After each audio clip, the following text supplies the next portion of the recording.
Cavalier faithful, welcome back to the Cleveland Pulse YouTube channel. Your Cleveland Cavaliers did play preseason basketball last night in Atlanta. We are going to go over 3 topics here really quickly as far as my takeaways, my reactions, and reactions from the guys. If you like this video, hit the like button. If you disagree with things that are said today, I'm going to say 2 positives and 1 negative. Comment down below. Make sure you're subscribed. Make sure you're sharing this with a friend because Cavalier basketball, even if it's the preseason, is back. Let's get into this one.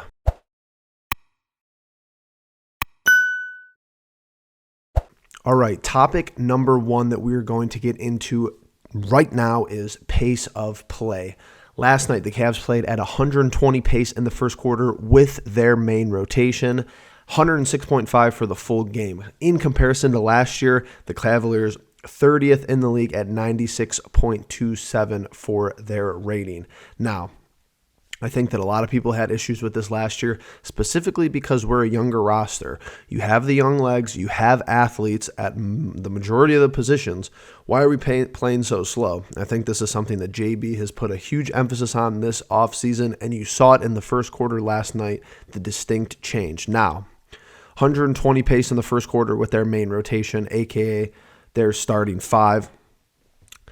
I think that's going to be a little high because Jarrett Allen was not out there. I think you'll see that number be a little bit closer to what the full game number was at 106.5 if Allen is in the starting rotation or in the starting lineup when he comes back from injury. But it's still an improvement. It's still a lot better. The whole game was a 10-point improvement from our average last year, which, like I said, was 30th in the league. A little caveat here is I think we'll have to see it develop.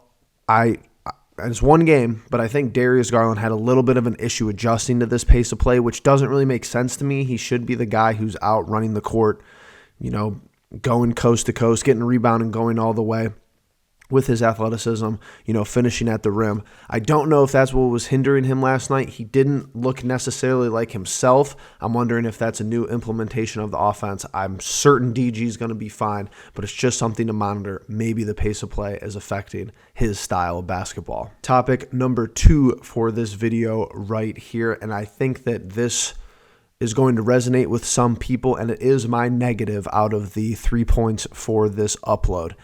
I do not understand, and I know the situation has presented itself because of Jarrett Allen's injury, but I do not understand our backup 5 situation. I like Damian Jones's activity on the court. I think that he brings energy. Is he good? I don't think he's very good. Maybe he'll surprise me and give us quality minutes. I think he's going to have to play, so I don't know. I just think that, I don't know if Christian Wood was a slam dunk, home run answer for the team. Montrezl Harrell was a free agent this offseason to give you somebody who's a little bit more physical, a little bit more has a presence down low, which I think is something that we really didn't address this offseason at all, was physicality, was grit and grind. I think you lost some of it, with Lamar Stevens departing, and then the Tristan Thompson move, typical fanfare from the general manager. I've been pretty adamant about that since we signed him. Get people in the seats because, Double T's back. Pretty much somebody who really wouldn't have an NBA career without LeBron James. I thought that was, kind of a slap in the face that he went out and signed Tristan Thompson. I get it for the, the nostalgia, Cavalier champion. I'll always be appreciative for what he did to win us the championship. Don't get me wrong. But the backup 5 situation is going to be an issue. If this injury lingers for Allen, you got Mobley playing every minute of the game as far as I'm concerned, and then Damian Jones is, I think he's probably going to start.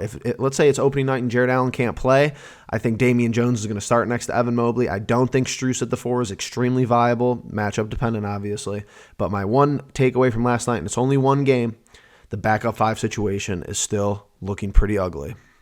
Point number 3, the kid Amani Bates has the ability to score the basketball. He is going to get some burn this regular season. It's inevitable. He goes out there, 10 points in the fourth quarter. He has that clutch aura around him, and I understand it's preseason. I've been saying it all video, but he has the essence of the moment. He knows what's going on out there, the quick trigger release, the nothing but net. I really loved what I saw from him last night. I think that you saw a lot of good things from, the younger players on this roster, but being our draft pick for this, this previous draft, Amani Bates, I think really showed out last night. I think he's going to contest for a decent amount of minutes, especially against teams who we are better than. Let's get him some run. I don't want him to sit there in the G League for a year. I don't think it makes any sense. Keep him around the professionals. Keep him around the likes of Darius Garland, Donovan Mitchell, so he knows how to be a professional. If he could shore up his defensive capabilities, he has the length. He definitely doesn't have the weight, but he has the length to shore up his defensive capabilities. He comes to practice every day and grinds. He really tries to get better on all facets of the game, and he has learned how to be a true professional. You're going to see a tangible improvement from even right now till the end of the season. Don't let him play with the charge. I think that would be a grave mistake for the front office, from the coaching staff. Leave him up here with the big league squad and let him get select minutes and see what he could do. That's all I'm asking for, and I think a lot of people are as well. But like I said, if you like this video, hit that like button. Make sure you're subscribing. Cleveland Pulse Basketball Talk is back. The Browns are simultaneously on, so it's our busiest time of the year. We appreciate you stopping by. We appreciate you giving us our time for today, and we'll see you guys in the next one. Peace.